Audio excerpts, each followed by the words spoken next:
And good evening again, everybody. It is Thursday, June 12th.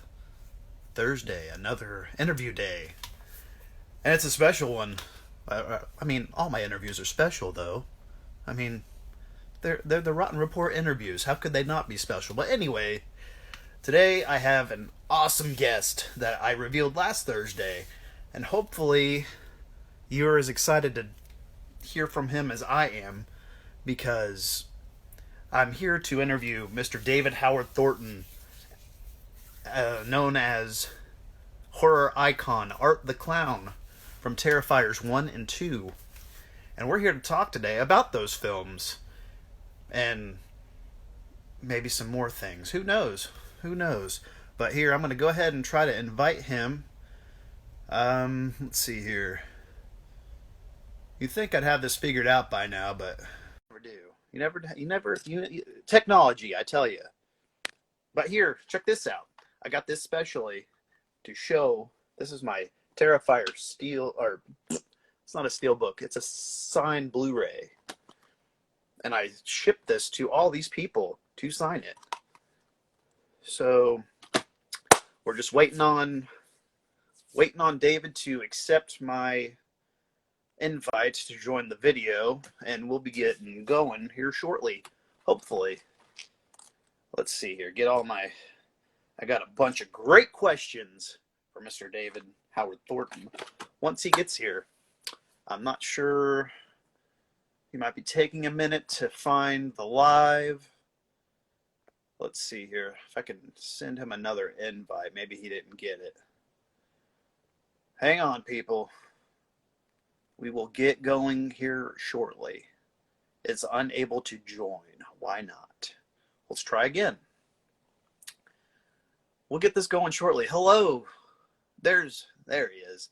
Okay, let's get him to join here. There we are.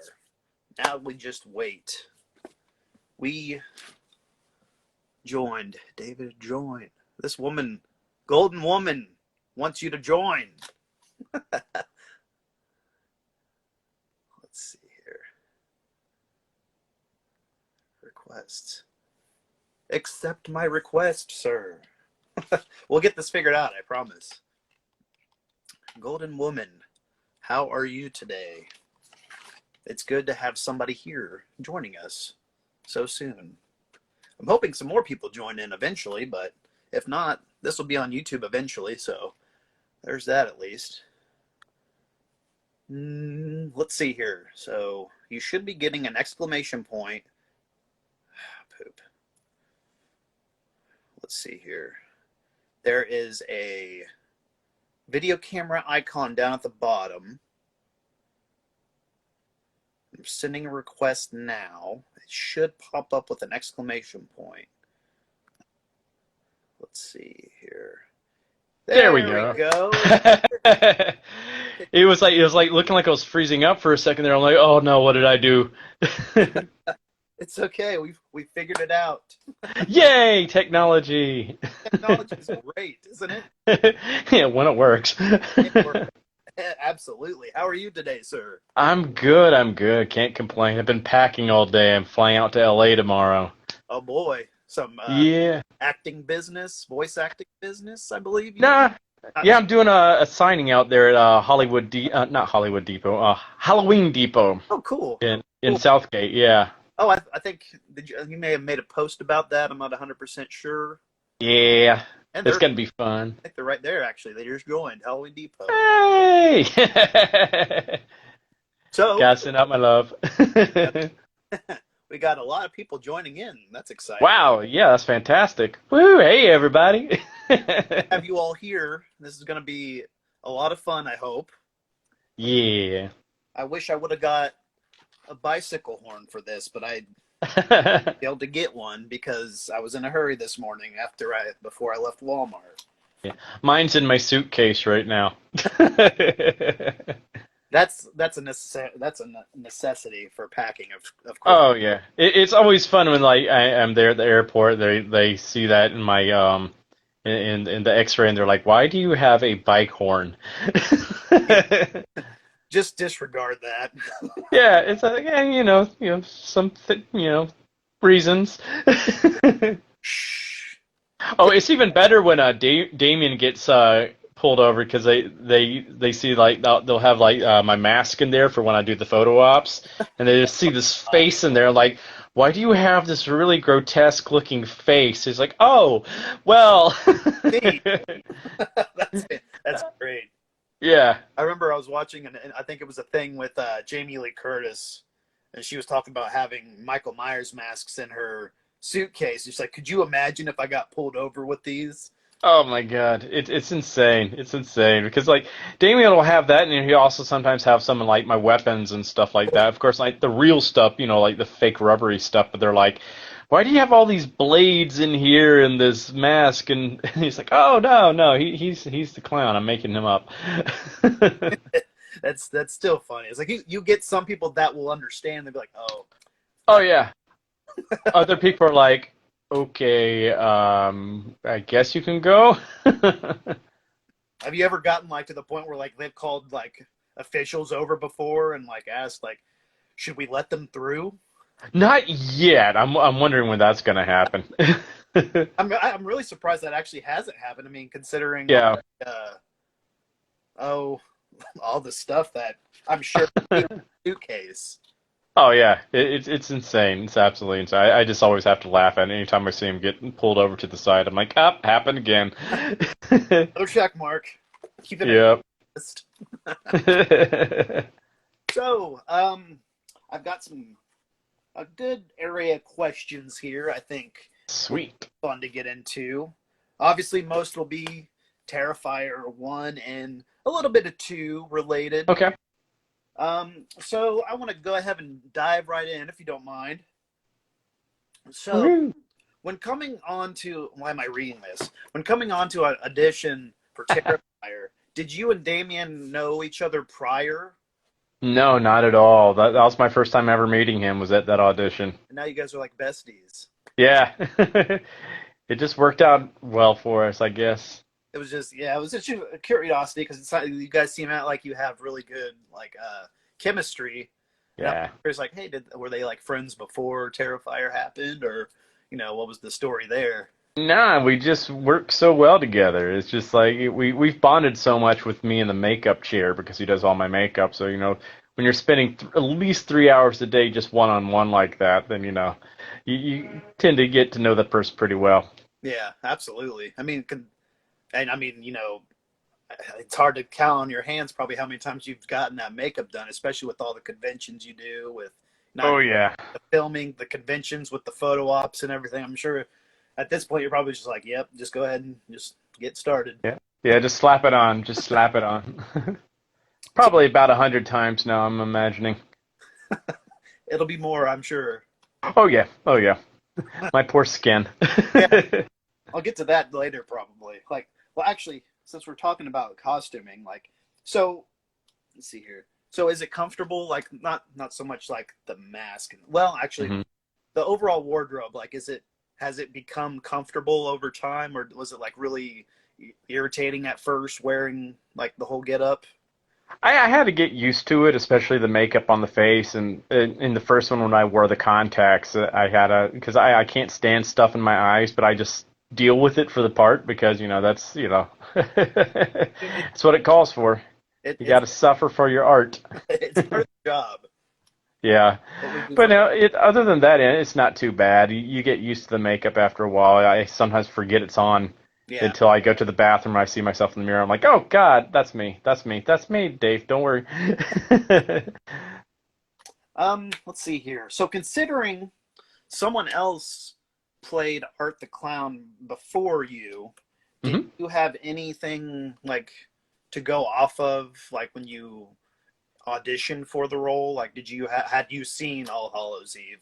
I had, yeah. I had seen about a year or so before, so I was already familiar with the character, but I went back and rewatched it again just so I could pick up the key mannerisms of the character, just so I knew what to bring to the table when I did the audition, because I knew, of course, they're going to want it to be similar to what Mike Gianelli, the original art, had brought to it. So that's what I did, and then as I cultivated the character, I decided to add more of the physical comedic type of element to him because, like, since he's a clown, he's got to be a little bit funny. And I figured also, since the makeup allows for it, I can be a lot more expressive with my facial expressions than most silent killers can be because, they usually just have a static mask on their face that doesn't lend to anything. So they have to act with their shoulders or something like that. So I actually can just show all kinds of emotions on my face. And so I want, like, well, clowns have always exaggerated things anyway, so I might as well just exaggerate those expressions too this way. And that's kind of what I built upon. I was like, okay, well, yeah, let's just do that. I mean, you can tell you really like made it your own. Like, obviously he had his rendition of art, and you have yours. hmm They both are, were extremely well done, but two completely different people playing the same character. So Right. yeah. Let's see here. So getting into character, do you have any like pre-shoot like rituals you do to like kind of like get yourself into that mentality, like when you become art? Not really. I'm not really one of those type of actors. Once I understand the character, I can just turn it on, turn it off in a heartbeat. I might need to take like a second or two just to kind of get in that angry frame of mind or something like that. It's like, but I don't have to go full on method actor. So I think my coworkers and co-stars appreciate that. I think it works for some people. Like some people Yeah. extremely when it comes to method acting, like they're like, don't talk to me for like 50 minutes before I do this. Yeah. Like that's like, come on. Like I get it, you're a professional, but it's like, do you really need Yeah. that preparation? I can understand having a few minutes, just especially if it's a very emotional scene, just to get yourself into that headspace. But when I see these people that have to do it all day long to stay in the characters, keep that accent going, I mean, hey, it works for them, but I don't have to do it. I don't know. I've done plays where I've had to play multiple characters on stage, and switch between the characters mid scene and even have arguments with myself on stage. So it's like, yeah, you can't do that kind of method acting there. You just have to be able to switch Yeah. and be able to adapt that quickly. That's definitely interesting, like to be able to have an argument yourself within the same. Oh, it's confusing. It's when I did the 39 steps to differentiate between all my characters that we would wear different hats. And so there's a scene where I'm juggling four different hats and I have them all in my hands and I'm just having to constantly switch them out. And so that's a logistic nightmare. It's like you have to practice that and practice that and practice that. Yeah, that sounds like you're a jack of all trades when it comes to acting, juggling. I Yeah. Yeah, I learned how to juggle actually back in one of my very first musicals. I did the musical Barnum back when I was in high school, and I played the sad faced clown of that. And I learned how to juggle because two of the people that came on board for the show used to work in the circus, so they taught us all these circus stunts, and they took some of us aside and taught us how to juggle. That's pretty neat. Yeah. The nice I little, still haven't able to been I can't talk off son. Still haven't been able to do that in Terrifier yet. I'm like, yeah, eventually I got to juggle at one point. that's you were just saying that, and I'm sitting there thinking, hey, let's see art juggle something. Yeah, gotta implement that one day. It had to be really like unique though. It couldn't just be like Yeah, balls or well, maybe it could yeah. be balls. I mean, Just not the kind of balls we're thinking of, yeah. or are we? That would be pretty grotesque. I think that'd be something. Oh my, yeah. He's juggling testicles right now. Art needs to juggle chainsaws. Yeah, Well, yeah. Oh boy, that would be tough. that would be. That would be very tough. Art is not a brute. He, Yeah. he's. I mean, obviously he can throw people around, hmm but like I feel like that might be a little bit of a struggle. Yeah, definitely. I mean, I'm not that strong. even not implementing any like weakness or anything. Just say that alone would be super difficult for Oh yeah. honestly, especially if they were like even if they were props. I mean, props still alone are Oh yeah, and different objects you have to juggle them differently too. Like balls are so much different than juggling pens, and then scarves are totally different as well because you have to deal with different physics there, and it's just oof. I prefer balls. Take that as you will. I don't know. we Oh, paging Dr. Freud. I don't know. what is going on here? I don't know. We don't know. It just you came in at the wrong time. I know. I prefer juggling cats. Cats, yes, cats. Go with cats this time. I'm gonna be thinking about that all day now. I prefer balls. Like, oh no. Oh, that's going online. Left my mouth. Oh, Balls jeez. just left my mouth. Yep. Happy Pride Month, everybody. Yeah, we don't discriminate. Oh no. Digging myself a hole.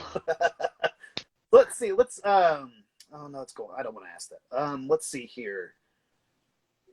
So seeing, how some actors have reprised their roles, like in franchises, like Robert Englund as, Freddy Krueger. Yeah. At this point, there's three, but two Terrifier films. Do you consider Art to be kind of your own now? Like, in some ways, yeah, I kind of co-own them with Mike. yeah. Because you gotta pay tribute to what came before and what originated it. So it's just like how Kane Hodder is not the only Jason. It's just like he's played him, in 4 different the films. most, yeah. But we still have to, give props to those that came before him and after him, even. Exactly. But I feel like, I don't feel like anybody could, take on Art the way you do. Thank you. I feel like it would be very difficult to find a character actor nonetheless, to tackle just all the stuff that you've put into this character. I mean, it's very complex, but very, impressive. Mm-hmm. So maybe Doug Jones. That's the only person I could think of. No, now that you say that, I could maybe see him be because he's very lanky. Yeah. And very tall. And I've not met you, so I don't know how tall you are, but I know I'm 6'2". So wow. Yeah. I knew you were on the taller side, but I wasn't sure like how. Yeah.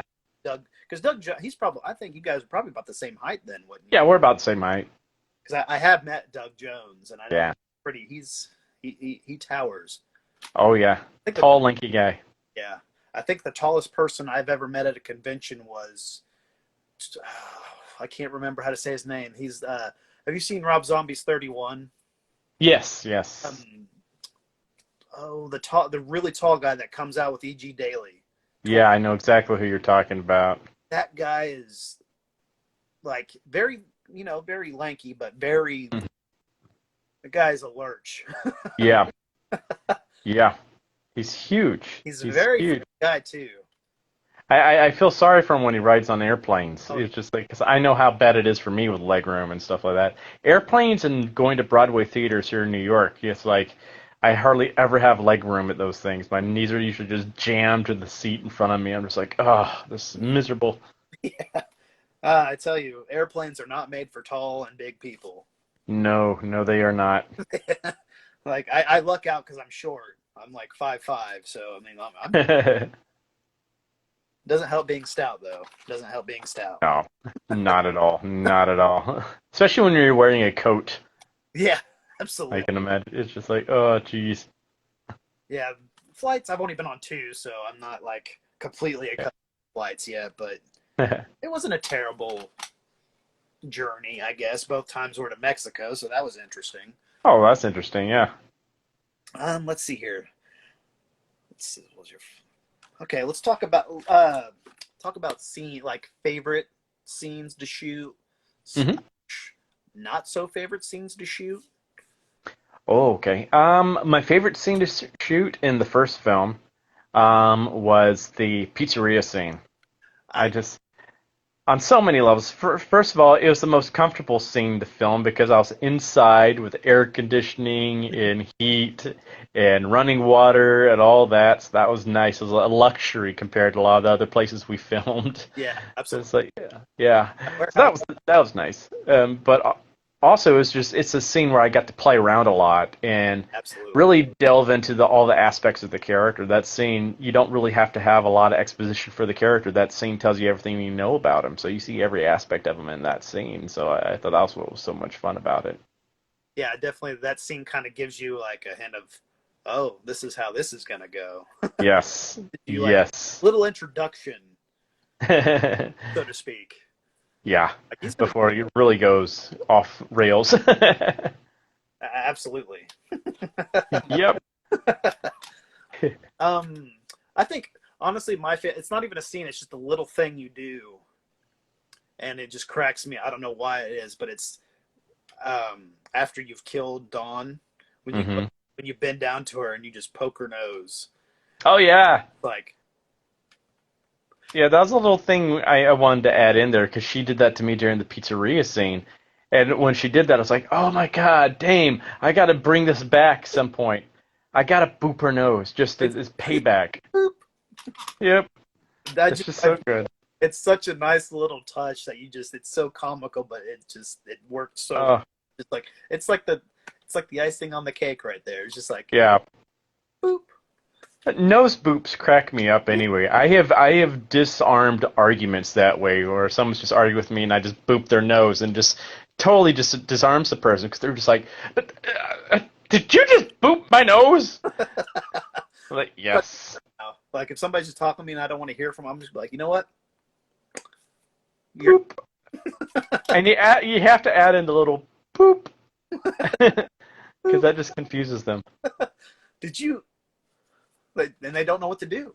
No, they don't. They lose all their steam. They're just like it's like the whole brain just goes on like you're just does that Daisy. That's great. So, what was your not so favorite scene to shoot? Like, if there is. Gosh, I would probably say it was the night where I had to wear the prosthetic over my right eye because that's my good eye. It's the scene more near the end when I shoot myself and stuff like that, and you see me with my eye gouged out and all that kind of stuff. All that kind of stuff was kind of miserable for me because I can't see very well out of my left eye, so everything was a blur for about 12, 14 plus hours there. So, Oh but my. I mean, it's that wasn't too bad though because still what I was doing was fun. It was just hard to see what I was doing. Yeah. Yeah, but like other stuff was kind of a little bit miserable too. Like I'd say probably the one that was kind of a little bit uncomfortable was the whole Buffalo Bill scene because the building we were in was just so cold and I'm wearing basically nothing, and then I've always been very insecure about my body too, so it's like, oh God, now everybody has to see my scrawny ass walking around all night. And I'm like, geez, but at the same time, that was a fun scene. So it's just like I just had to let myself go and just forget. And I'm like, I would just start joking about it. I'm like, anytime I had to go back and get in place, I would just sing different songs about butts and stuff like that. And so I was trying to keep things light and fun Yeah. because I knew it wasn't fun for the crew either because they didn't sign up to see my naked butt all night. So But maybe they did. I'm sorry if they did. I was like, well, I guess they got their money's worth. Well, if it had to have been on the contract. Oh no, yeah, Must endure one full night of seeing David's naked butt. yeah. Well, the funny thing was that wasn't even written in the script like that. That's something we decided to do like 2 days before we filmed it. Damien's in the car and he's like, David, I got a sick idea, but I don't know if you're gonna like it. I'm like, okay. He's like, why don't we? Because I was originally supposed to do it with all those body parts on top of my clown outfit. Yeah. He's like, I think it would be freakier if you did it Nude. naked. And I'm like, ah, yeah, that would be freaky.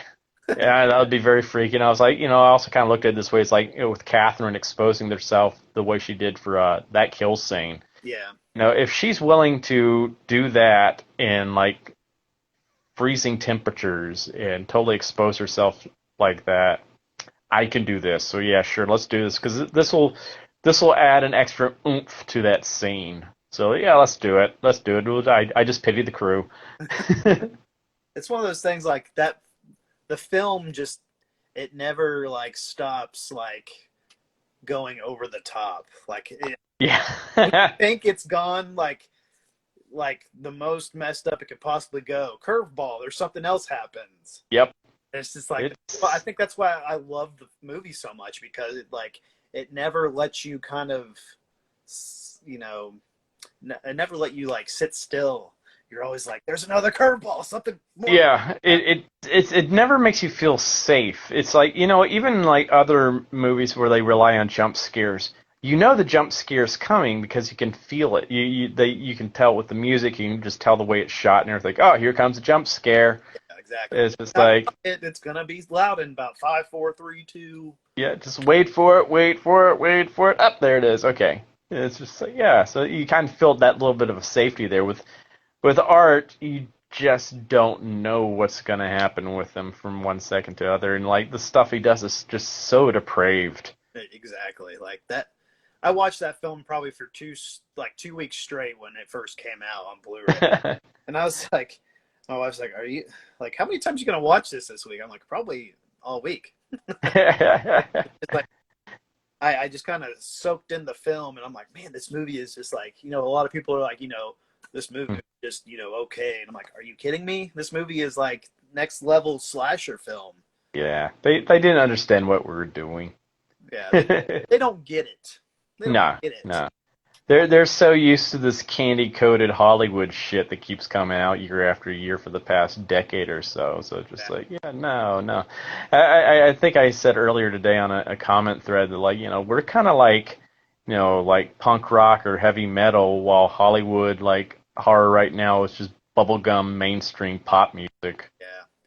Yeah. Give or take, you'll get something that kind of stands out, and that'll be like a little bit off the beaten path and actually is really good and not so Oh yeah.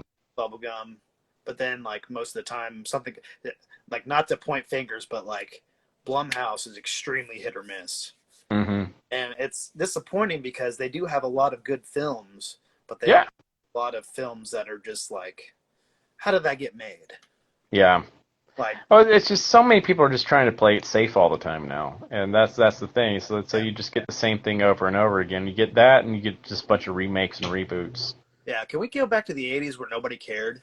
Yeah, it's like where people are just throwing things at the screen. Like let's see let's just do it. Let's just do it. See what happens. That's why I'm so excited about this Halloween Kills. I'm hoping that what people are saying, because like it's the grisly Halloween. Yeah, I'm like, yeah, we'll see, but I'm excited. Yeah. I thought this last one was really good. Yeah. In its own way. Like I liked how a lot of the stuff was kind of like the original, where it kind of left you to like imagine, like to the imagination, like because a lot of the stuff was off screen. Right. So it kind of left to the imagination, whereas Halloween 2 amped up the gore, amped up the violence, and wondering if that's what method but like way they took with Halloween Kills. I hope so. I really hope so. Because That's what's really missing from the slashers is the kills. yeah, Like the fun kills. That's what people go into these movies to see. They're not there for the jump scares. They're there for the awesome kills. That's a slasher. Come on. That's the whole point of it. want to watch a jump scare movie, we'll go watch The Conjuring or something. Yeah, like that. exactly. Nothing wrong with that, of course. Like like to me, jump scares have to be really good. Like if they're like maybe one here or there, but if it's overused and becomes just annoying after a while, you're just like, oh, there's another one. Oh, they're the cheapest scares out there. Yeah. That's the thing. Is that they're so easy to do, but they're so predictable. But they don't linger with you. Yeah, no. Like, they don't stay with you. It's like it's not like where you I've seen kills in movies where I'm like, God, months later I still think of it. Years later, I remember. I don't even think this was like a slasher that I saw. I just remember seeing it in high school when I was on a church trip on the road, and where this girl gets hit in the head with a chair, Oh, and she's instantly killed by that hit in the head, and you just see her fall backwards and just like this look on her face, and this blood just started pouring out of the middle of her forehead. Not like spurting out, but just this blood. It was just the way it was done. It was just like that was such a horrific kill to me, and I was like, oh God, is shit, that just happened. yeah, and I was like, oh, because you didn't expect it to happen, and it happened. You're like, oh, and it was just it was such a realistic looking kill too. It was just like, God, that's horrible. Yeah, And here it is. Years, I don't even remember the name of the film, but I just remember that kill. yeah, It's like, those are the things that stay with you. But like jump scares, I'm like, the only jump scare that I can really think of that ever kind of got me was in the Haunting of Hill House series, where the sister's ghost is in the back seat and you don't know, and then she just it comes forward like that, like, oh fuck. but that's a series I've still yet to watch. Like people keep at like, it's one of those I keep putting it off, forgetting that it's on there, and then like Yeah. somebody brings it up again. I'm like, oh yeah, I still need to watch. But see, that was a good jump scare. That like because it came out of nowhere, you didn't expect it. It was like bam, you're like, oh, it was so jarring. When It's like, it's just like you get the build-ups and you're just like, oh, here we go. yep, This yep, movie that was like, the bad thing is I love the story of this movie, but like every time you saw the character, it was a jump scare and it made it annoying. Was The Curse of La Llorona. See, I haven't seen that one yet. It could have been really good because the story's based on a real Mexican folklore. Like the Right. La Llorona is a real, but a character, and they did a really good job with how she looked. Mhm. But the problem with the film was there was terrible acting, and everything was every time you saw her, it was a jump scare. Yeah. After a while, it just was just really tedious and annoying. And Hate that. And it sucked because it could, like I said, it could have been really good, Yeah. but it was really like just watered down. It just seems like people rely on jump scares because they can't think of anything else to actually scare people with. Yeah, it's just like simple things. Like there's a movie I think it was called Ouija: Origin of Evil. Mm-hmm. Like just some of the things, not even like things that people do, just like the faces that this thing made. Like this little girl made these faces, and they just stuck with me. It was just like, Yeah. oh, like Well, it's like in The Ring, like when just you come across someone who just died and they had that look on their face. So that's like, oh God. just like, oh, that's gonna stick with me for a couple days. Yeah. So that's the stuff that lingers, is those horrific images Yeah, image. like that. I think Yeah. imagery is key when it comes to really getting the scare. Yeah. Not so much like the actions, but just the little things. Like even like with like Hereditary, like what's her name? Like up in this, like just up on the ceiling, you just see her, just like, holy crap, that's creepy as hell. Yeah.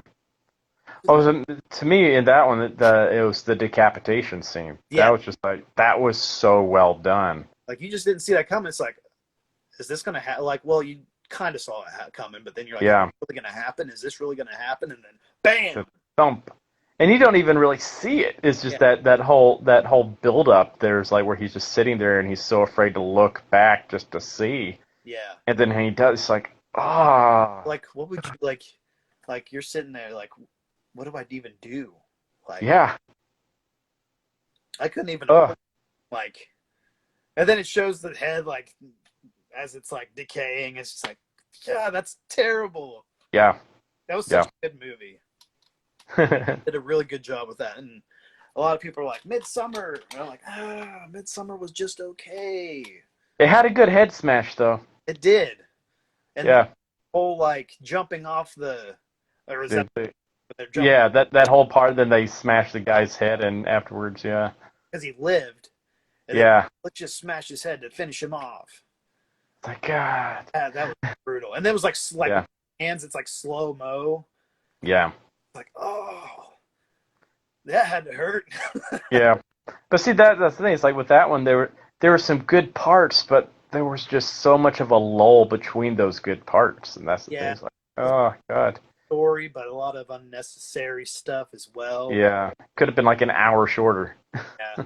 Like there's a lot of movies like that too. I've noticed like a lot of it's really good, but then there's like filler stuff where you're just like shave this off. Like Yeah. for instance, like Silent Hill, Mm-hmm. first Silent Hill, like it's almost a 2 hour movie, but they could have really probably shaved off about a half hour of stuff, and I feel like it would have been like a 100% better of a film. That's why like Yeah. Silent Hill 2 is like really like frowned upon just because of all like the acting and stuff, but I think the effects were really cool. But that film was Yeah. that film knew what it was. It's like we're just Yeah. gonna file this movie together into an hour and 20 minutes and just send it off. Yeah. That's the thing. It's like you can have a longer movie, but as long as you just keep the audience engaged, entertained, it doesn't feel like a longer movie. Exactly. This is like that's the thing. It's like yeah, that's how Midsummer felt to me. It's like yeah, it's a long movie, but it's like because there's just so much just filler, Yeah. and but then I've seen other movies where it's just like yeah, they're equally long, if not longer, but they don't feel that way because they keep you constantly engaged. You're constantly involved with what's going on. They'll have those lulls in there so you can catch your breath, but then bam, back into the action. It's all about pacing. Yeah, Like that's my biggest thing. Like you'll watch a movie that's 2.5 hours long, but then you'll watch a movie that's an hour and a half, like an hour 20 minutes long, and that yeah. movie's longer. Oh yeah. I'm not going to name this movie, but it's a horror film that came out in the past year or so that I tried watching it and I cut it off halfway through because it was just the pacing was just so slow and boring. And I was just like, I can't make it. It made me mad. I was like, I should not be bored during a horror film. Yeah.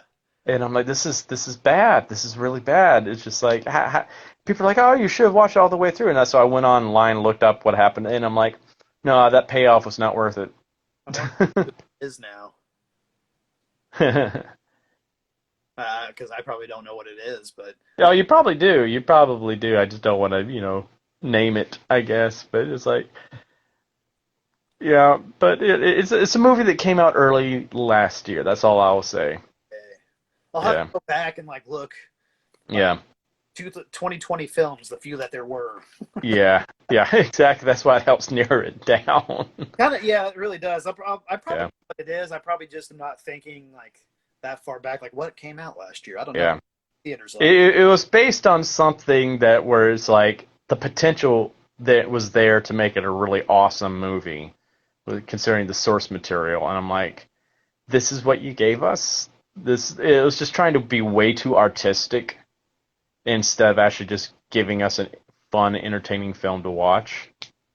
So, and that's what I hate is when people just like, look how smart and artistic we are. Look at these beautifully shot scenes and everything. I'm like, yeah, but when the script is just Garbage is like yeah, great. Like the cinematography might be great, but if your yeah, acting and everything else is terrible, I mean, what's the point? yeah, yeah. It's oh, it drives me crazy. Oh, the accents in this too. Like there are so many different accents people were using, and they would change the accents. And I was just like, what? I think I'm a big accent person. I can't stand inaccurate accents and stuff like that. It takes me out of the moment. I'm wondering When you hear some people using one accent and another person using other accent, I'm like, where did that come from? yeah, it's like this is not this. No. No. Just bring in a dialect coach or something. Yeah, it's like he needed more training for this film.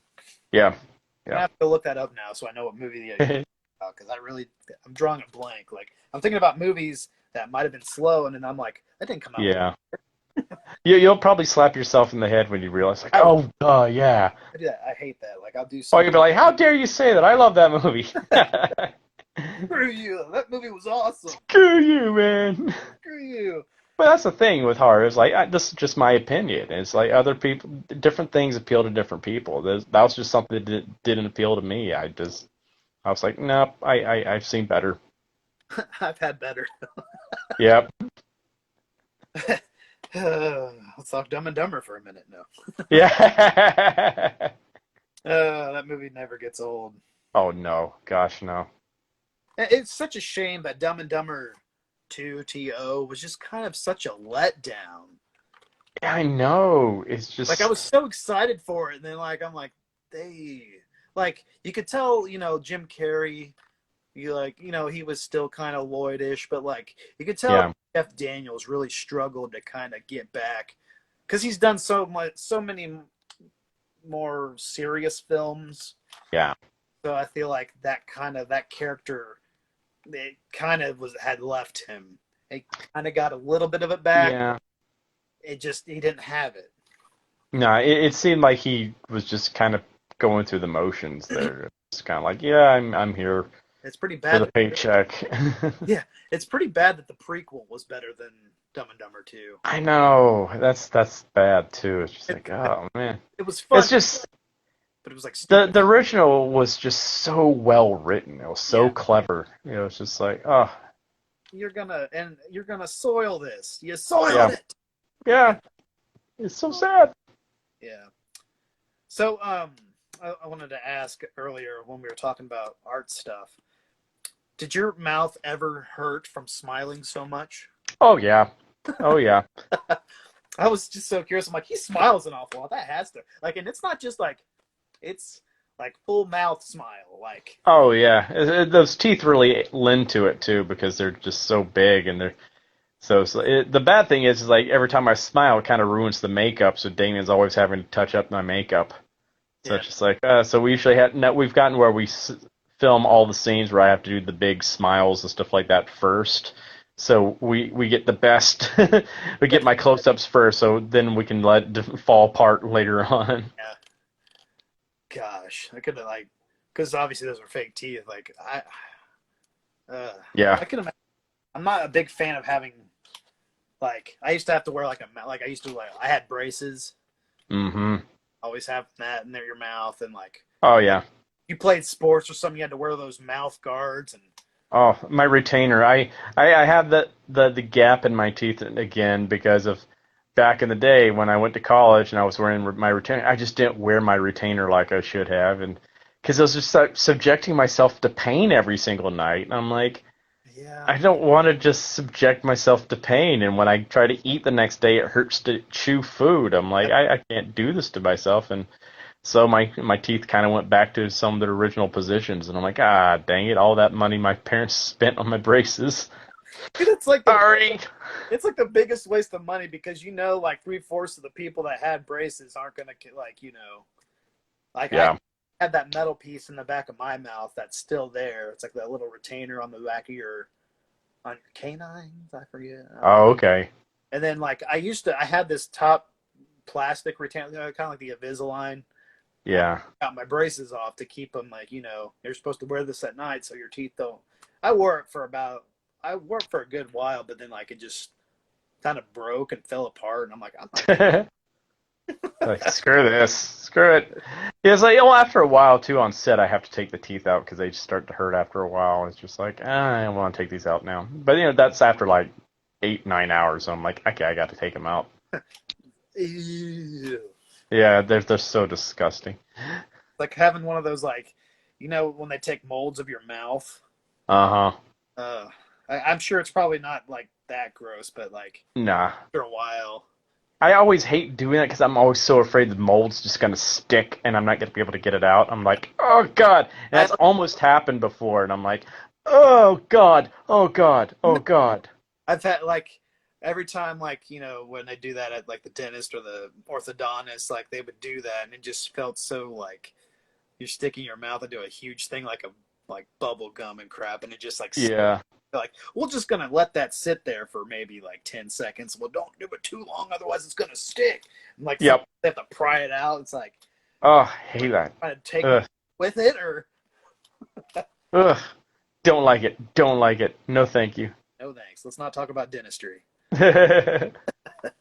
So, do you think it's an irony that art's name is art when all of his like doings are in their own little way a work of art? I think it's kind of fun. I like that. It's like, because, who knows? That might actually not be his real name. He's Yeah. just that might just be a statement he's writing on the wall, Yeah. and people just started calling him art. Who knows? It's like, Why are they calling me that? That's not my name. Yeah, it's like, my name's Herbert. I'm Herbert. Damn it. Herbert the clown. Maybe My, that's why he's so angry. He's like, they maybe keep that's calling me art. I'm just trying to make a statement here that this is art, what I've created. God, no one gets it, me. this shit right here, literally, is art. It's just that the SH before that had fallen off, so it's supposed to say shart, but Oops, my bad. It wasn't sticky. sorry. Oh, that's comical. Could you that scene though with the I don't I forget what his actual name is, Ramon or something like that, the cook. It's like Yeah, he's just like, yeah, real sanitary, letting the guy who handles the food clean up this shit. I love that line. It's It's such a so, double because I've common. had that moment before at a job I worked when I was waiting tables and someone had basically defecated all over the whole entire restaurant. I'm like, and they're like, Dave, go in there and clean this up. And I walk in there, and I'm like, Nope. how? How did this get here, up here? This And is impressive. how? Yeah. And I'm like, hell no. Y'all don't pay me enough for this. And I was like, Like nope. memes, like when people go into how people use uh, gas station restrooms. Oh God, I hate that. That's one of my biggest pet peeves are public restrooms and people that do not flush. I that just Yeah. ooh, oh, this is a horrible story. I'll tell you. It's something I did in college. And so you'll see my inner art with this though. So there was this one guy on the hall I lived at in my dorm that he would never flush his business down the toilet. He just let it sit there. And there was this one weekend. It was a 3-day weekend, and because we were basically a suitcase college, and I lived like 2 hours away, so I didn't go home that weekend. But I go into the bathroom that weekend, and every single stall has stuff in it. I'm like, I was so mad. It's down in Alabama, where I'm from originally, and we're in like a farm community. So I went to like the local store and got like one of those like big, huge, long gloves that you use to inseminate cows with, so it covers your whole entire arm.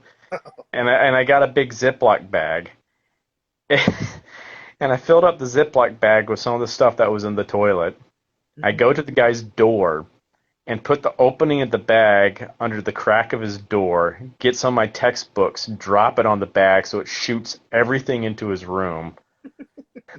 This is on Saturday during spring, so it's getting warm. And I leave a note on the door that just says, flush next time. That's great. And he didn't get back in till Monday night, and I was just waiting for him to get back. And I just hear him go into his room. He goes in there, what the fuck? He just hear him just, That's awesome. and I'm like, yep, never had problems with this guy flushing ever again. And he never knew it was me. I was always the guy no one ever assumed would do anything like that. So I was just like, yep. That's a terrible thing right there. Oh, yeah. Yeah, it worked, though. It was very effective.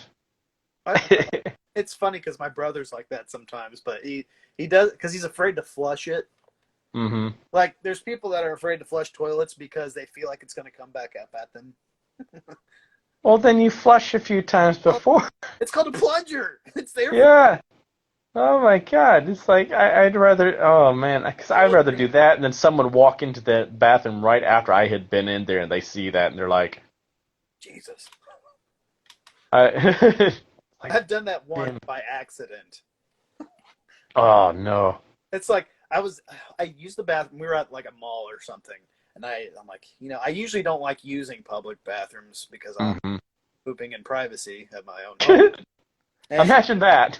Yeah, but like I don't know what I was thinking. Like I left my stall to go wash my hands, and before I could turn around to go flush,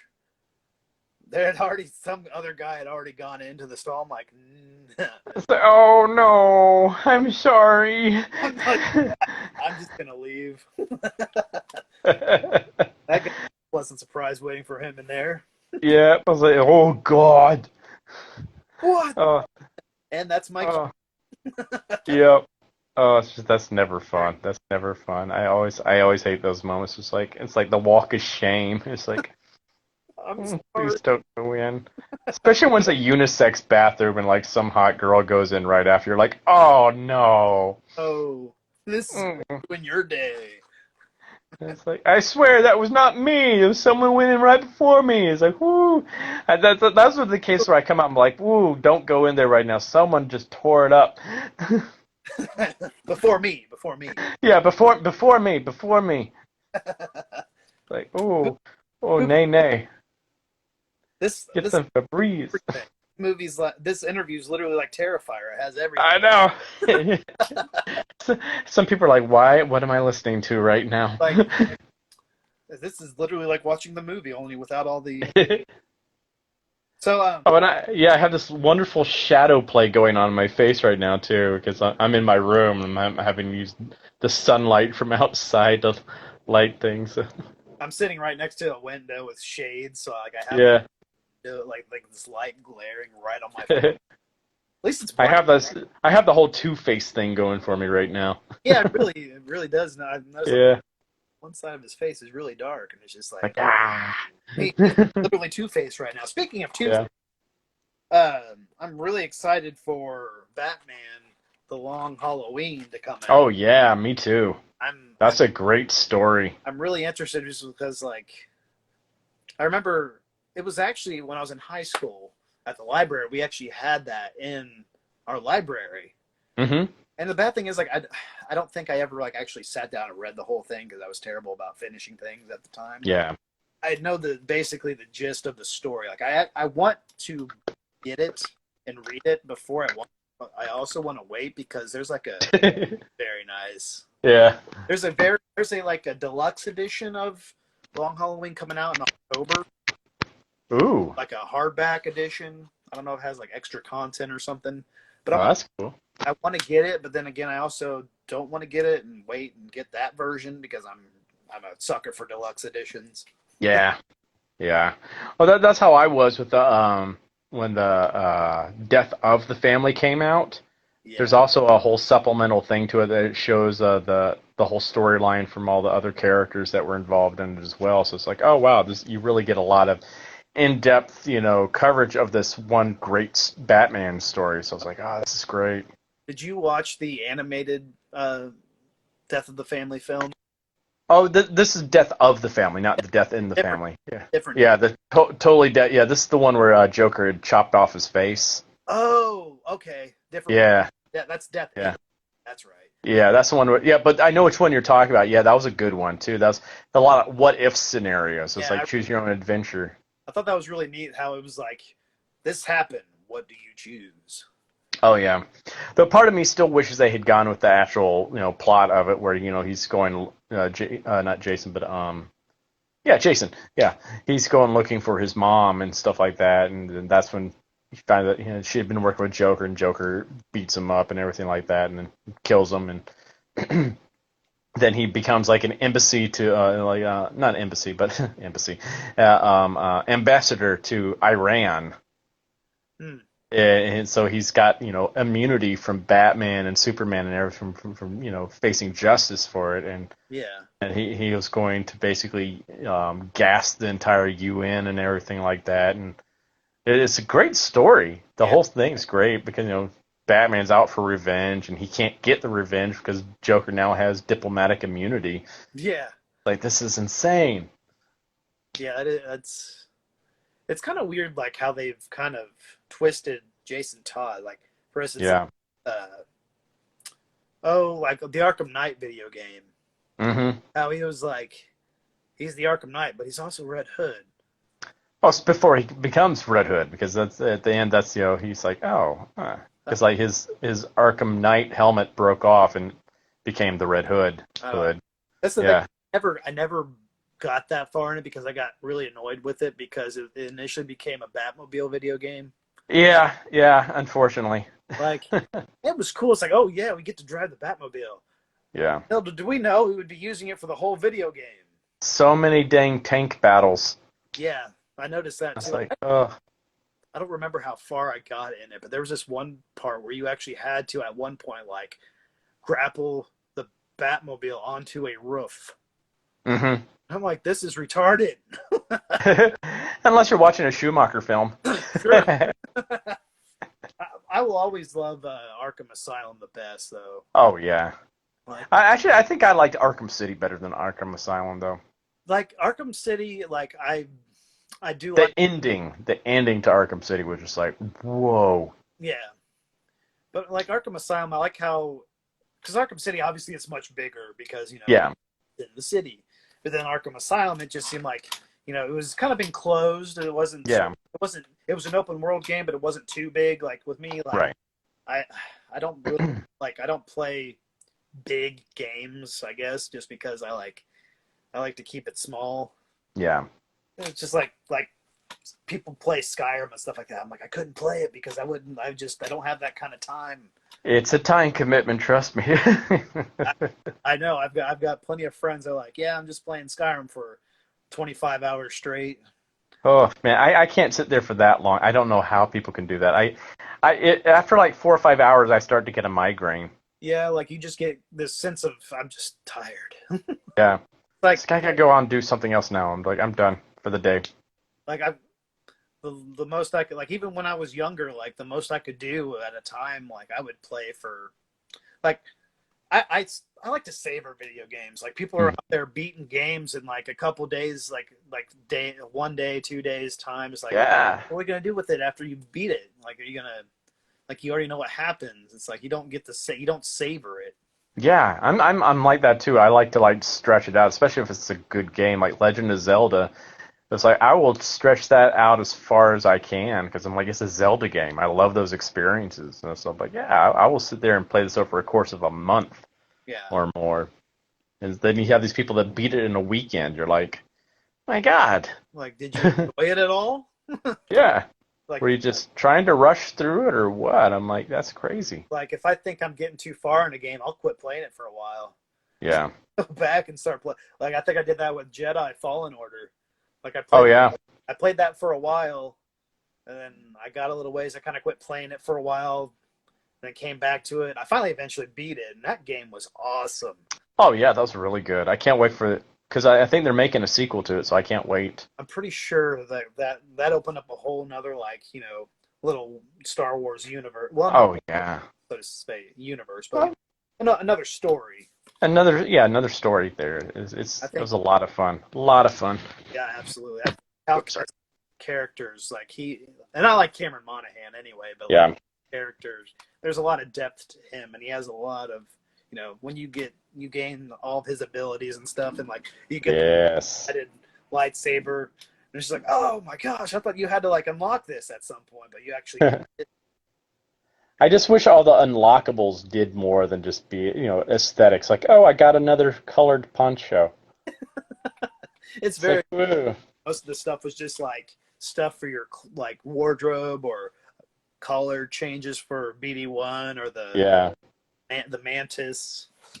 yeah. But I It's mean, like, there's still little things. It's like, oh, I just went through this entire map looking for this chest, and I got a little, you know, I got a pink poncho. cool. I'm gonna wear it Yay. all the time That now. was probably my only gripe with it. It was just that kind of stuff. I was like, ah, man, I wish like the collectibles were more substantive than just like, oh, yay, another color. That maybe like actually helped you out. Yeah, like they gave you some kind of stat boost or something like that at least. Totally. Yeah. So let's take a dive back into. I think I had a couple more Terrifier 1 questions. Okay. Probably wrap that up and go kind of dive into 2. I don't want to dive into 2 too much because I know there's only so much you can really talk about when it comes to 2. Yeah. Obviously, it's still in the editing phase, and I'm sure it probably is. When is it slated to, like, not so much home video release, but like festival release? Like, is the aim still like? Yeah, that's what I think was probably going to happen first is festivals or something like that. So we're hoping to at least release it like a festival or a convention or something like that this fall. It just all depends on distribution. Yeah. Like Damien's about to, I think in a few weeks he's going to be having his first meeting with some possible distributors and stuff like that, because like Epic gets first refusal because of the first film. So we'll see how that goes, and who knows? That's because the release is all depending on like whoever we get for distribution. So that stuff is basically out of our hands. I feel like I feel like you're not going to have too much of a distribution issue, just how well the first one did. I would hope so. I would hope that would be the case but you never know. Yeah. You never know, because like going into this, like when we were trying to raise money for part two, it's like I was expecting people to be just banging down our doors wanting to produce the film and stuff like that, and that didn't happen. I'm like, do people just not want to make money, or Yeah, absolutely. This is a new franchise opportunity. I can't believe people are not trying to pounce on this and like, here, take our money and make this movie. Yeah, it's like, because once Terrifier 3 might happen, I mean, that ought be there. It's crazy, but like, here, let's put all this money into another crappy little. Yeah, I don't know. Don't get me started on Hollywood movies. It's just like, that's like, someone put money into this? Really? Yeah. Someone gave this millions of dollars, and they're like, hey, I want to see this brought to film. Yeah, you'll have that. That's cool. Yeah, it happens. It happens. It's like, shit. I've seen several of those movies on like Netflix where I'm like, And I look at the budget for it, I'm like, Huh. Someone gave them $5 million for this shit. But why? Yeah, I'm like, it's like, hell, we don't even have $1 million for Terrifier 2, but look. It's going to be a better film. Yeah, it's just like, geez, so who looked at this and goes, you know what, this is a great idea for a movie. This is gonna be the hit. I can feel it. Yeah. Mother crap. I think there was like this one I saw a few years ago called Haunting on Sorority Row or Fraternity Row or something like that, and it was on Netflix, and it's $5 million budget, and I'm like, what did this budget go to? Because like the one, they had the CGI ghost in it, and it looked like the worst CG I've ever seen. I'm like, is this what the budget went to? Or I'm just trying to understand, where did this $5 million go? Because it wasn't like a big, huge, crazy set or anything. They didn't have big name stars, so I'm just like, But it's like, someone gave that money. I'm like, okay. Cool. Yeah, Hollywood. Can go suck it. Yeah, well, until they give us money. Then we love you, Hollywood. We were just kidding. We're kidding. Yeah, but I feel like if Hollywood, gets a hold of something like Terrifier, they'll try to dumb it down. Yeah. It's like the important thing is being able to get the budget you want, but also retain the type of creative control you want over it. It's like that has been the nice thing about Terrifier 2 is like we haven't had a studio over us saying you can't do this, you can't do that. Because the Terrifier 2, we looked at it like, let's just totally bat for the fences with this thing and see what we can get away with. It's just like, let's go ahead and try it. Let's do this. It's like, well, that's a little bit risque. Let's do it anyway. Right. What do we got to lose? Yeah. We can't. We just won't put it in there. It'll be in a director's cut. Yeah. If the audience likes it, they like it. If they don't, they don't. At least we tried. Exactly. I mean, at this point, I don't think there's going to be anything that you guys do that people aren't going to like. Yeah. Who knows? Done that. Some will always find something. I feel like you've already done that. Like there's that scene in one where like it was either people were like, oh, that's it for me. Like I'm turning this off, and that's the gun pull. Oh yeah. Like, what? I love how people get upset about that. You never have guns in slasher movies. I'm like, yeah, you do. Yeah. Chucky movies, Scream movies. There's Maniac. It's just like. I mean, he didn't shoot somebody, but he used the gun to kill somebody. Yeah, the slashers have used guns several times. It's just like that was your way of like, playtime's over. Exactly. That was going to be a question, but I'm like, yeah, I already know the answer to that. Yeah, it's that, and he also uses it as a slasher would. He just doesn't, 2 shots in the head and you're dead type thing. He goes and just disfigures her. Yeah, exactly. That's what made it so much different. Because, like, people, will shoot somebody, one hit, you're dead. But, like, he goes to the next step and is like, I'm going to go reload. You just sit here and I'll be right back. Yeah. It's more about what he does with the kill. It's not just the kill; it's how he responds to the kill. And I like he's not one of those quick stab and walk away type killers or twist the neck and walk away to the next kill type guys. He plays with his food. Exactly. He has fun with the kills, and he even when he's done, like even when they're dead, he's still doing stuff to them. Yeah. Like, It's just I love it. he's smiling, he's having a good time. But Yeah, Hera, that changes because he's not smiling any. He gets to the point where he's not smiling anymore. yeah, And it's like, he's pissed. and that when the gun pull changes, he's not playing around anymore. He's not having Yeah, fun anymore. This, yeah, this bitch has got to go. yep.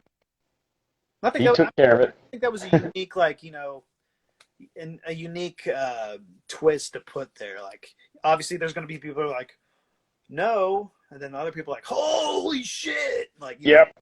Oh, that was one of the cool things seeing that with a live audience that the first screening was all the different reactions that happened at once in the theater to that one moment in the film was just wonderful. You had some people scream because they got scared, had other people get scream because they got pissed.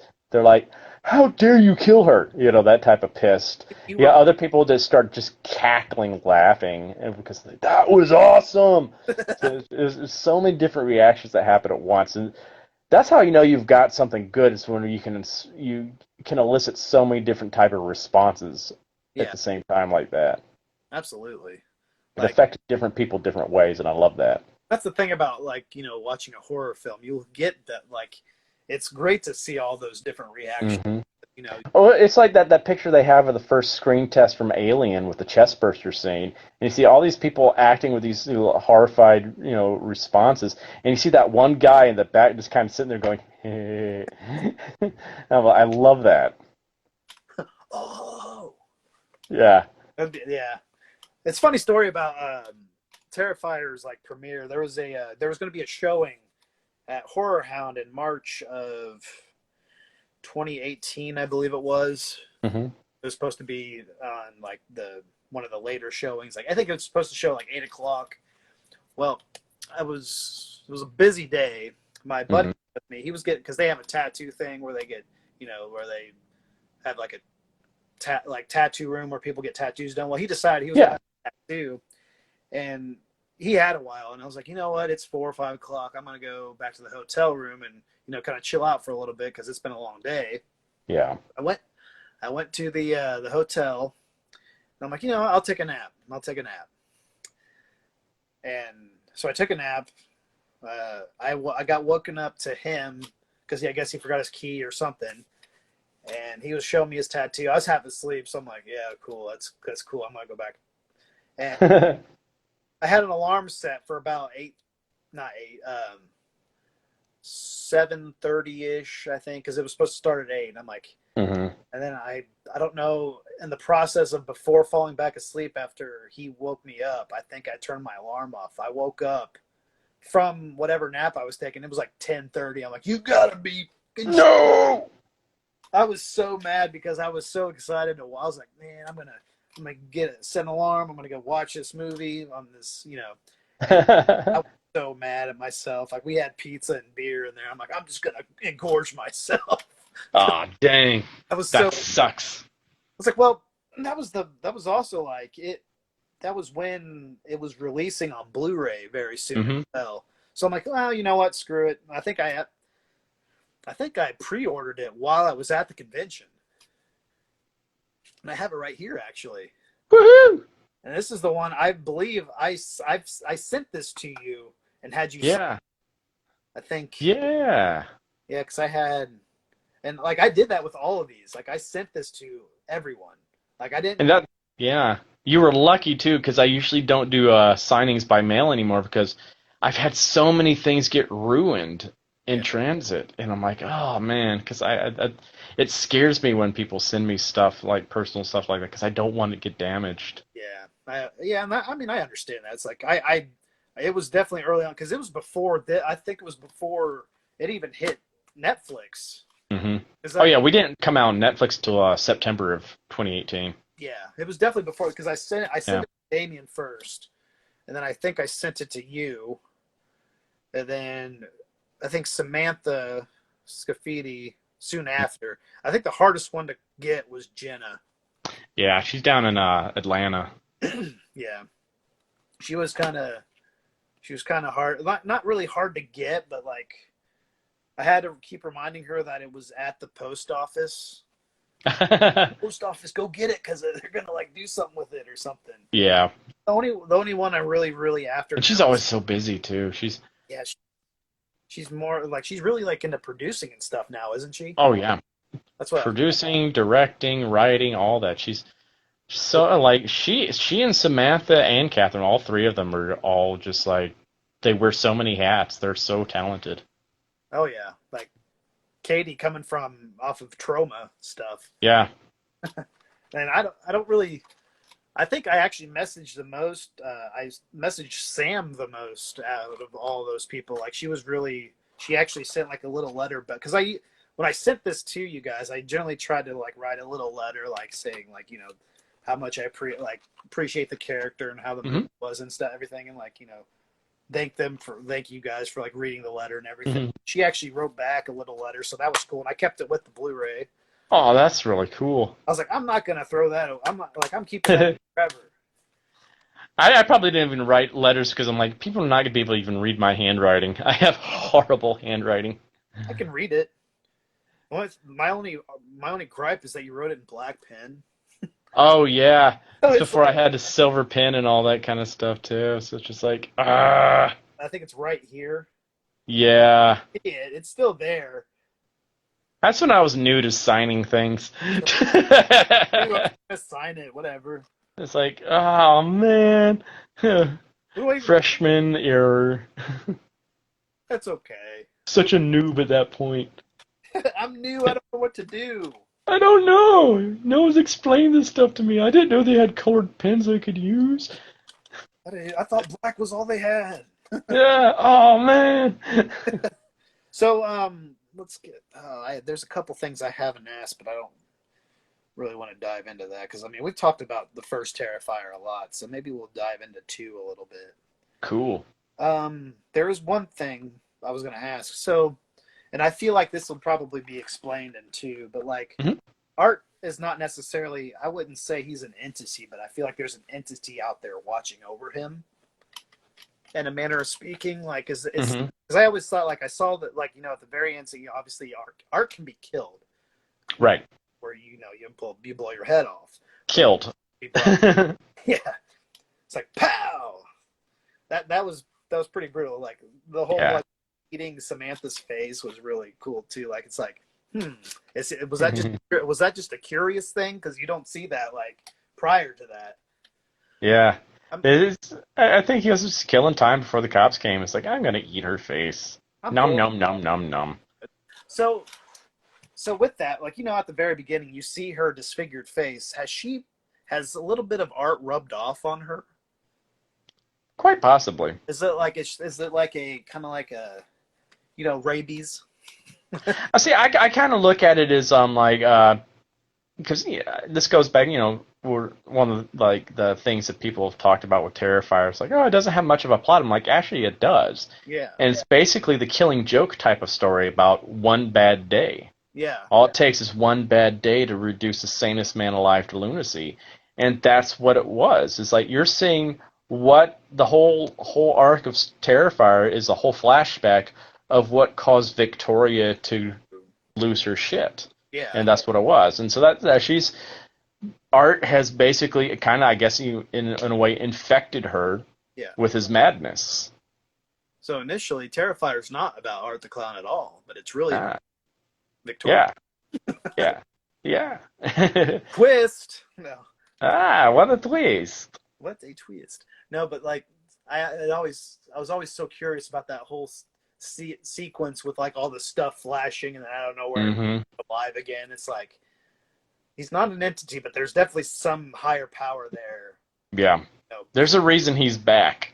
I'm pretty like, and that leads me to Terrifier 2. Like I'm Yeah. sure we kind of learn a little bit of maybe his background or maybe why he's back. Maybe a little, and like we don't want to just shoot our load all at once. It's just kind of fun to keep the mystery there. That caught me off guard. Yeah, shoot We're things, catch people off guard. That's what I do. we're juggling testicles. Yeah. We're jumping everywhere, and now we're blowing loads. And binds. This couldn't possibly get any more messed up.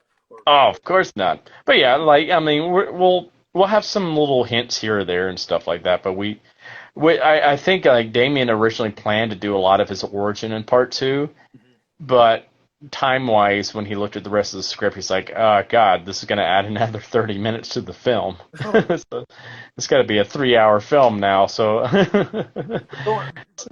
And right now, with the editing stuff, he claims that the final time will be about 2 hours.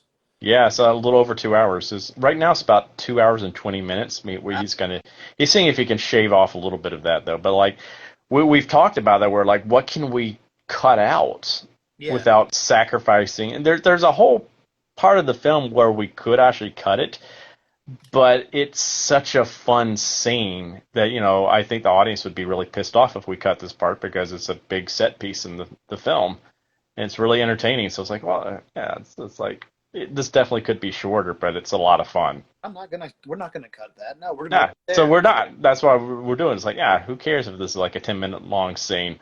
It's a fun scene, and that's just not our opinion. Like Damien has shown some people, like when we're on set for Stream, he's shown it to other people in the industry, and they're all like, "Oh my God, this is a great scene. This is such a fun scene." So I'm like, yeah. So like, we're not cutting that. We're gonna keep it all. Yeah. Might as As well. long as that's the thing. It's like as long as we keep the audience engaged, I think that's like the most important thing. We have some lulls in there just so they can breathe. But I would say probably Damon thinks that the longest lull that's in the movie is about 7 minutes, and then bam, we hit you again with stuff. So it's like we're constantly keeping you going on a roller coaster, and so that 2 hours will not feel like 2 hours. I figured as much. Like it wouldn't. I figured it'd be quite the roller coaster that but very consistent roller coaster. Yeah. Yeah. But we do going back to your question, we do address a little bit of his background if you know where to look. Yeah. There's some fun little hints there and stuff like that. So Cool. I remember it was like a promo shot for the film, and it was you with like a mustache, and you kind of had this like almost devil persona, but like not devil, but like entity-ish. Oh yeah, I know what you're talking about. Yeah. I was like, That's what's going on here? that's just a fun Easter egg that's in the film. I like Easter eggs. Yeah. I was like, It's a fun little Easter egg. like I saw you like in character for you had this like devilish smile, and you had like I don't remember if you had like a pencil mustache or something, but it's like Yeah. I'm very excited to see what happens with that. Oh yeah, you're probably reading too much into it, but Probably. yeah, it's a fun little Easter egg we put in there. I do that from time to time. It's like, well. Oh yeah, I was like, what can we do to really mess with people?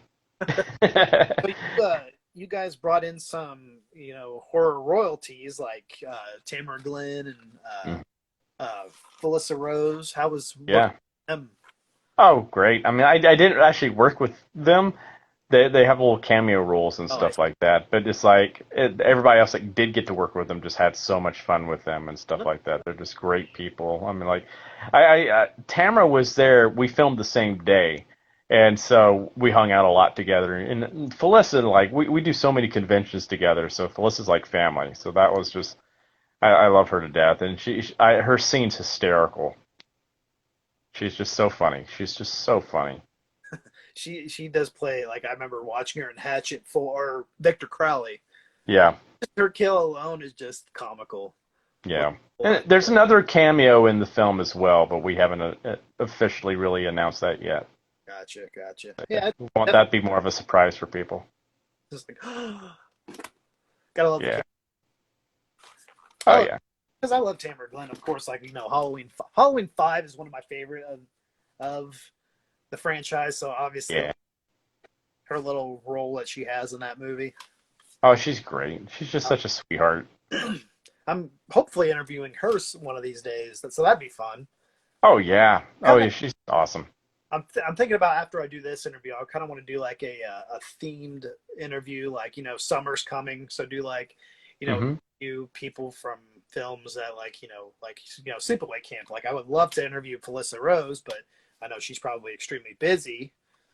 You never know. Yeah, It's like you know she's very amenable to that kind of stuff anyway. She's very fan friendly. I Probably one of the most fan friendly people you can meet out there. I can definitely tell like she's one like I've not met her, nor have I met Tamara, nor have I've not met you technically Mhm. in person. It'll happen. It will, hopefully. Fingers crossed. Yeah. So I was talking like last week. I did an interview with Sandy Johnson from home, Hmm. and I mean she was great. She was a sweetheart. She had a lot to say. She had a lot of cool insight stuff about like what she's been up to and everything. So it was great getting to talk to her. And I would love to meet her in person. Like there's all these people like I really want to meet these people, and it's sometimes like the conventions I go to, they don't always pull those. So it's like I have to wait. It's a waiting game. Yeah. But you usually the wait your patience will pay off. Yeah. I say so. Yeah. So you have a new protagonist you face off against. Yes. So her name is Lauren Lavera, Yes, indeed. and so Your she new scream queen. that's what I've been hearing, or we'll see. Yeah. So does she? Oh, let's see here. What did I write there? Will she be the toughest foe that Art has faced yet? I would say so. I would say because that's one thing like Damien and I talked about. He's like Art needs someone that can go toe to toe with him, that can like you know, actually give him something to fight. Like everyone else is so easy. He needs a challenge. He needs the Batman to his Joker in a lot of ways, and I think that's her. And this oddly enough, this character is a character that Damien has had in his head before he even had Art in his head. He's wanted to bring this character to life for years. And so now he's finally had that chance to. She's just such a badass, kick-ass character. I love her. Yeah, Love this character. she definitely has a great costume, and it kind of Yeah. fits the role for her. Oh yeah. And that costume was such a pain in the ass for her to wear too. It's basically held together with duct tape and wires. Nice. It was because like, the person that was supposed to make it bailed halfway through making it, and so we don't understand what happened there. I think they just got too stressed out and couldn't handle the pressure or something like that. I don't know. Yeah, And so everybody else just came together and tried to figure out how to complete the costume because it was so detrimental to the film. And so yeah, I don't know how many times we had to fix that thing up and duct tape her in it, and it's like yeah, so many things that the camera doesn't pick up on, thankfully. I mean that's the beauty that is film, and it Yeah. like even if it did pick up, I mean there's always way of scratching it out or Oh yeah. Oh, she hated wearing that thing, and I don't blame her. It's just like chafer in all the wrong areas, is extremely cold. It's just miserable for her to wear, and it's like we'd do our fight scenes together, and it's like parts of it would fall off. Or like, damn it, we gotta do it again. We gotta repair the costume, do it again. It's like, oh god. But it looks awesome. It's an awesome looking costume, I'm looking forward to the days when you're going to see all these people cosplaying as this character, that'd be and really then we can like, how did you make your costume? Please tell us. we want to know because we want to use it for Yeah, film. what's your secret? So I noticed Samantha Scafidi, so she is making her return as Tori. What her will Can you share like what her significance will be? Like will she be just kind of a sideline character, or will she kind of have a I role? don't want to say. Okay. I just don't want to say. I want that to be more of a surprise for everybody. Ruin too, like there's two it'll Yeah, it's a great bit though, and she really does some really cool things in this. Well, that'll be something to look forward to at least. It'll Yeah, be cool to yeah. see that he has returned, and it's just like, well, he can't tell me. It must mean that it's an important part of the film. Oh yeah, it's a So very important part of the film. the whole film's important. It's an important piece of art. So okay, I've already asked that. Well, oh, that was one thing I was gonna, because you guys were talking about a certain scene about, like, the most blood used in like a scene. Do you guys believe that you have broken a record for most blood used in a scene? Like, um, Not in a scene in general. I think Peter Jackson has that honor there, maybe, or like or the remake to Evil Dead, but yeah. with literally raining blood, it's just like, oh my god. But I would say this one scene we filmed in December, I think ups the gore level. It's like I think people are going to think we've probably crossed a few lines Well, with the gore.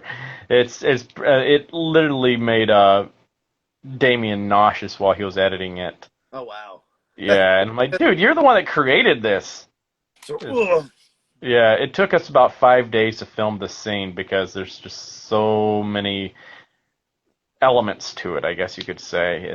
It's one of these scenes where it's like you think he's done and he's not done. And it's just like, oh my god, it's like I said, he's all about the art of the kill yeah, and having fun with this kill. And it's one of those, it's so mean. It's such a mean, vicious, just sadistic kill. It's like if people thought art was a masochist, in the first one, oh no, no, no, no, no. level up. Yeah. I'm definitely excited. I'm definitely excited to see what all the the next level stuff you guys have done with it. All the new characters, all the kills. Yeah. I mean, I'm really excited for the film. I'm really hoping Oh, it comes out soon. I do too. There's so much I want to talk about. I mean, they're characters that people don't even know about yet, and I can't wait people to see these characters. And I think a it's like, fun little oh, character addition was Elliot Fulham's Jonathan. mm-hmm. I know he does his own little podcast with his Oh yeah, little punk people. punk people. Yes, Yeah. Oh, Elliot does a great job. The dynamic between him and Lauren is fantastic in this. That brother sister dynamic is just great. It's a big part of the film. yeah. He's not like just a small side character. Elliot is a major part of this film as well as Lauren. So it's just like they're a good team together. That's good. I mean, because they both seem like really good. Like, I don't really know Laura. I don't Lauren. very well, but I've seen Elliot, so like to see him act in a film will be definitely a lot of fun. Just Yeah. he definitely seems like the actor type when it comes to his like when he does his interviews, he has great presentation. Yeah. Like me, I'm just like, I'm a novice. I'm still learning how to talk. Well, I think a lot of horror fans will see a lot of themselves in both Lorne and Elliot's characters in a lot of ways. It's just like those. They're very relatable characters, I guess you could say. They're not your cookie cutter, perfect characters you see in most slashers. Yeah. It's like they have darkness to them as well. They've gone through struggles. They're real in that Yeah. regard. I think that's what makes Terrifier so unique in its own way, because it's so different compared to most other, slasher films. There's just more to it, I feel. Like, it takes the best of all the horror genres in a way and Yeah. mashes it into one film, making it, I feel like it's definitely a classic. Like, it'll be a Right? classic. I feel like for decades to come, Art the Clown was going to be known. I hope so. I really hope so. That would be great if that happens. He's already iconic. Like, I mean, what Terrifier initially released? What was it? 2016. Yeah, we had our first showing at a festival in 2016, and then we went back and did some reshoots. We added some extra scenes, like the decapitation scene with the exterminator, and then the morgue scene. Yeah. We added that because, like, okay, we gotta set up a teaser for the part two. So besides, Terrifier 2 and stuff like that, what other projects are you currently working on? I know you were telling me about doing some voice acting. hmm Yeah, I've been working on a new animated series that's going to be on HBO Max for toddlers. Really? It's associated with a Sesame Workshop. Hmm. So it's really cool. I don't know if I'm allowed to say what the show is yet, but I play a lot of characters on it, mainly animals, oddly enough. So you'll hear me barking as a dog a lot, and playing a few humans. We'll have kids, But so yeah, it's going to be a cute show though. I'll stay tuned for when I can officially announce it, and I'll be playing that as well. But yeah, I've been doing that. This coming Tuesday, I'm filming a sizzle reel for one of my friends for a movie called The Watch. That's based on a popular horror genre and franchise. very cool. So I'm gonna be playing a zombie. So that's gonna be fun. So just doing this just for shits and giggles. So yeah, stay Giggles. tuned for that. Yeah, so I'm excited about that. Then I'm also in the middle of filming another horror film slasher with a lot of the Terrifier team. Mike Levy, who played Will the Exterminator's directing it, and Damien's doing all the practical effects for it. It's called Stream. We have a lot of horror alumni in it as well. Like some people have been announced, like Phyllis Rose is in it, and Jeffrey Combs. Oh wow. So yeah, so it's an awesome movie. It's gonna hopefully we have aspirations for it to become a franchise as well. We at least know that we want to make two more of these. Oh, very cool. So it's So it's still in like the big, like kind of like the filming process then. yeah, we're still filming. I got a film later on. I think maybe this month or early next month. We've just been having to build a set because we couldn't actually find the set we wanted. A real world location. So we're having like, okay, well, fine, we'll just build our own. But we filmed most of the film already. We just have a little bit left to film. Cool. And that'd be, was that Fuzz on the Lens? Yes. Because I know that's Mike Levy's his name. Yes. It was that Paranormal Attraction or something like that. I forget. Abnormal Attractions. Paranormal. Yes. Yes. That movie's hilarious too. So if you haven't seen it, go see it. It's on. I believe it's still on Amazon Prime and stuff like that. So I want to say it's on my watch list, so I definitely have to check it out. yeah, yeah. It's just so silly. It's so silly. But Stream is not really a comedy. Stream's a lot. It's like traditional slasher. Very cool. Something to look Yeah. forward to. Yeah. Sounds like you're a busy beaver at the moment. Yeah. About to do a lot of conventions too. So I'm keeping myself as busy as possible now that this pandemic's ending. Thank goodness for that. No kidding. It's like as soon as I could get my vaccination, I was like, put it in me. That's what she said. Put it in me. Oh boy, I'm just getting all the good quotes today. Now, if we can end on a good note. Yeah. Ha! Climax. Corner loads. While sticking it in us. Yep. While juggling testicles and shitting everywhere. all balls. All balls. We're nothing but. Yep. Well, we've been on here now for about an hour and a half. Oh wow. Yeah. Oh wow, yeah. Holy crap. I hope I Didn't realize that. Now you're late for something, and I've. I'm fine. I was just gonna play some video games. Speaking of video games, before we get off of here, I saw the Evil Dead, the game. Like they revealed another gameplay reveal today.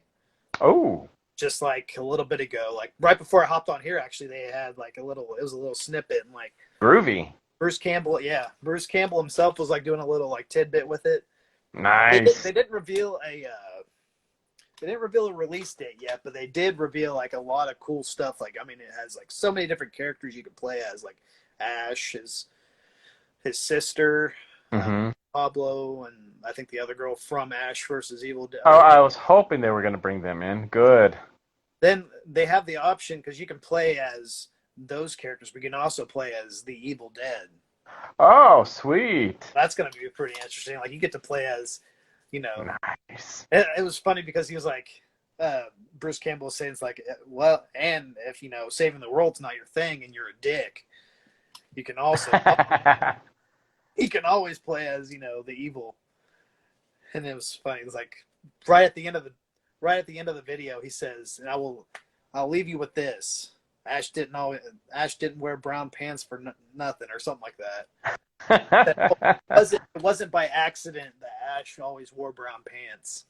That's fantastic. So I'm definitely excited. I wish they would have had a reveal, like, when it comes out. Yeah, yeah. It's supposed to come out later this year. I'm really hoping, because like I'm hoping they have like a cool like addition for it or something like that. Yeah. It's supposed to be a multiplayer type game. Sweet.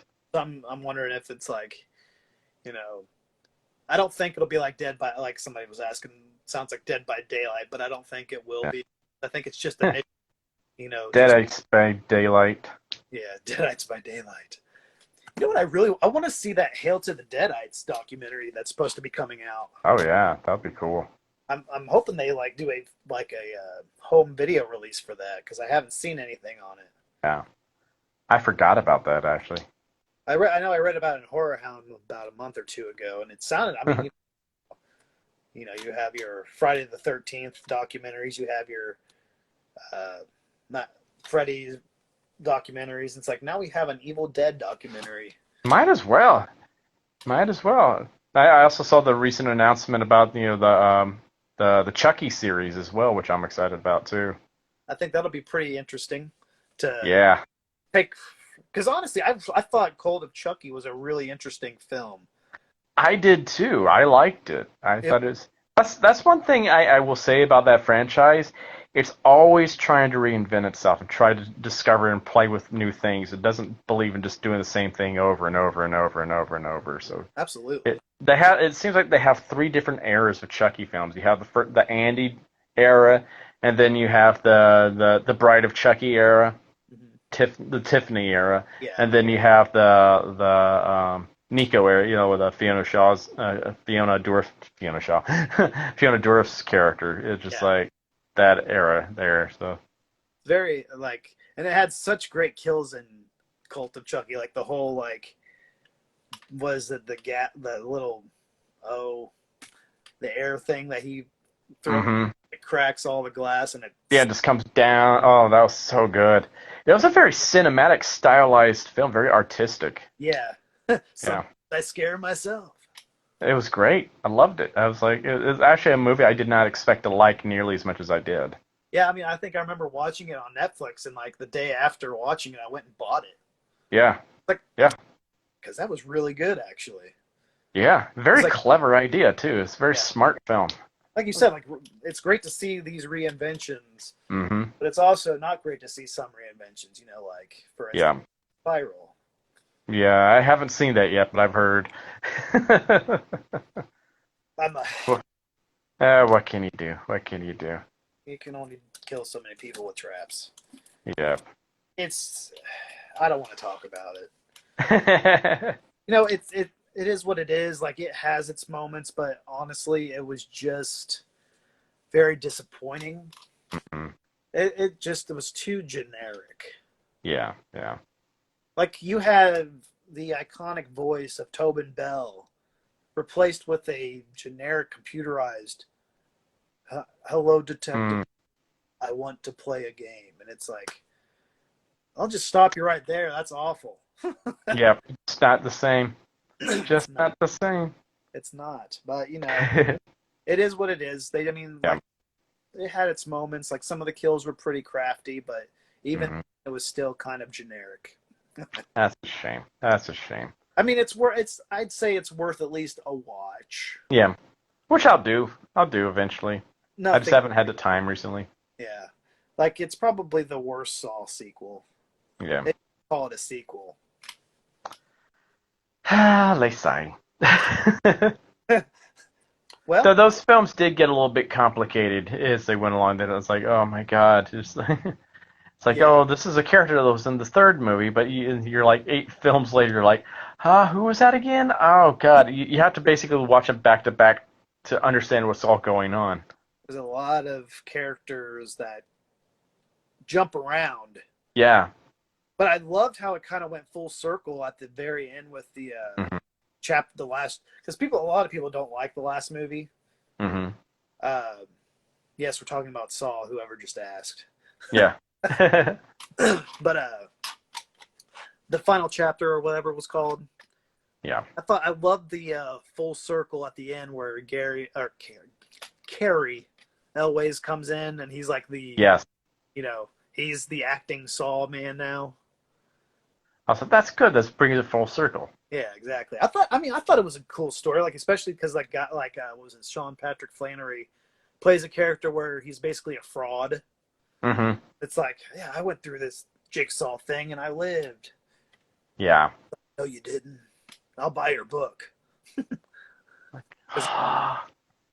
Yeah, it was definitely a good. They had one of those traps in it that you just kind of felt bad for the guy that was in it because like it was the guy that was blindfolded, Hmm.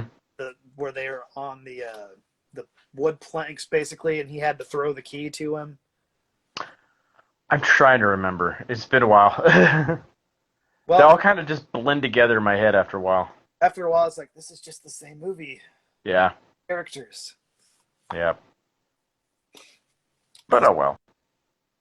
But anyway, so you have any closing remarks you would like to, um, just thank you for the patience that everybody's been giving us with Terrifier 2 trying to get this out to you. Because, like I said, we want to get this out to you guys as soon as possible. It's just, it's not we're not like all these other Hollywood movies that had their movies in the can before the pandemic and have just waited for an opportune time to release it. We want to get this out as soon as possible to everybody, but we're a smaller team of people, and we had that pandemic hit us hard, but we're working hard, especially Damien. The guy is working day and night editing everything right now, and I just signed a bunch of stuff for Indiegogo backers the other day, over 1,000 things. My arm was so tired by the end of the day, so it's coming together. And we really appreciate everybody's patience and their support with all this. And we can't wait to get it out to you guys because I guarantee you're going to love what we've come up with. yeah, we'll be patiently waiting. Yay! We're a patient bunch. I appreciate it. Because it's going to be well rewarded. I don't know if you know about Cyberpunk, but Oh, yeah.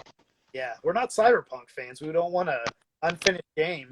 Yeah, I think I even used that comparison one time when someone was like, why isn't it out yet? I'm like, well, you don't want another Cyberpunk moment. And it's sad because the game's not awful. It's just not done. Yeah, I haven't played it yet because I'm waiting for them to make the PlayStation 5 version available. And I was like, if I'm going to play it, I want to play the best version possible. Absolutely. Yeah, so I'm waiting. I'm being patient. Patiently. So I want to say thank you ever so much for allowing me to interview you, pick your brain. You're welcome. We had I feel like it was definitely a Terrifier type of interview. Had a little bit. Yeah. It had a little bit of everything. A little shock and awe in there. Gotta have that. You got to have that. Well, and that. I don't think I have anything else. So with that, I will bid you farewell. And all right. I bid you good luck with all your current endeavors. I thank you very much. You as well. And I hope to see you sometime soon at a convention. Hopefully in Indianapolis in July. Yeah, exactly. I'll be there. Hopefully. I can't wait. Well, and if that's all that I have, I will let you go. All right. Well, you take care, man, and have a great day, all right? Dude, thank you very much. Thank you. All right.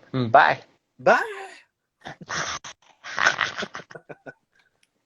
Let's see. Now I have to exit out stylishly now. Oh, this is where I fail. It's okay. I've yet to do it as well. I usually do it. I think I figured it out. All right, here we go. See you later. Bye. Bye. Maybe. All right. Well, that is all the time we have with David today. I want to thank him again very much for allowing me to interview him. I had a hell of a time talking and picking his brain about Terrifier. And I thank everybody who joined in for, this wild ride of an interview this was. So with that, as always, I'd like to thank my sponsors, the beautiful people at Fright Rags, for sponsoring this podcast / blog, whatever it might be. I'm not sure. I'm losing my voice if you couldn't tell. It's been a long interview, but anyway. So Fright Rags currently they have some hats coming out tomorrow. Actually, some new Chucky hats. Escape from New York, Tales from the Crypt. So, and if those hats would be something you might be interested in, I have a promo code that you can use to get a 10% discount. That is RREPORT 10. That's RREPORT 10.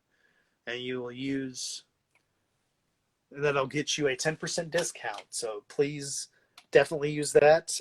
For anyone, if anyone hasn't joined halfway through or didn't get to see the whole interview, this will be up on YouTube momentarily, or hopefully by tomorrow. And with that, I bid everybody farewell. Again, thank everyone so much for joining. And for those watching on YouTube, if you liked this video, please like and subscribe. I would greatly appreciate it. Share. I can always use some shares. I'd love people to see my content. Again, everybody take care. Have a great weekend. I will maybe be back on here next Thursday. I don't have anything booked yet, but hopefully I have another interview set up here before too long. And with that, I bid everyone a farewell.